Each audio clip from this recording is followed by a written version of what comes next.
The fight against weight gain is getting harder when ultra-processed foods (UPFs) sneak into nearly every meal, according to experts. But here's where it gets controversial. Many of these foods are disguised as healthy options, yet they can sabotage your progress. A recent study published in Nature Medicine found that overweight adults who eliminated UPFs from their diets lost almost double the weight of those who didn't over a 2-month period. This raises a critical question. How do you spot these hidden culprits in your grocery cart? UPFs aren't just snack-sized candy bars. They're foods that have been through multiple industrial steps, often packed with preservatives, flavor enhancers, and artificial ingredients. Even items labeled as nutrient-rich, like fortified oatmeal or breads with added vitamins, are classified as UPFs. The irony?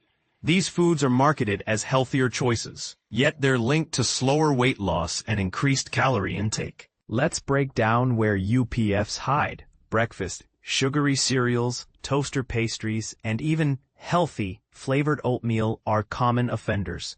Frozen breakfast sandwiches from fast food chains and mass-produced breads like cinnamon raisin loaves are also guilty.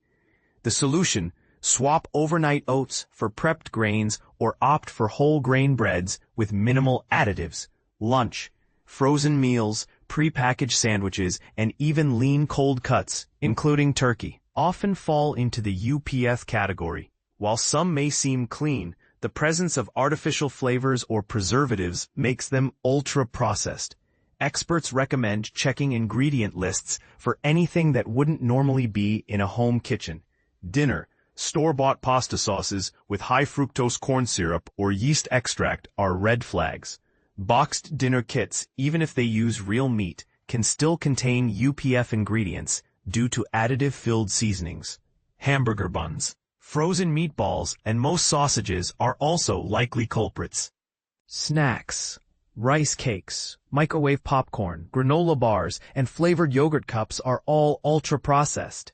Even health-conscious options like pretzels or protein bars often fit this category. Nutritionist Carrie Lupoli emphasizes the importance of choosing real, minimally processed foods over convenience-driven choices. Experts like Dr. Darius Mozaffarian warn that while some UPFs aren't inherently bad, like protein bars, they're often high in saturated fats, sugars, and salt. However, he adds that eating better UPFs, those with protein or fiber, can still support weight loss if used sparingly. The key takeaway? Balance is crucial.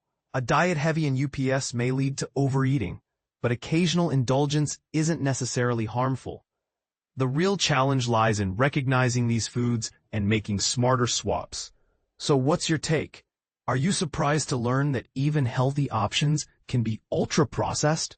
Share your thoughts below, because the debate is far from over.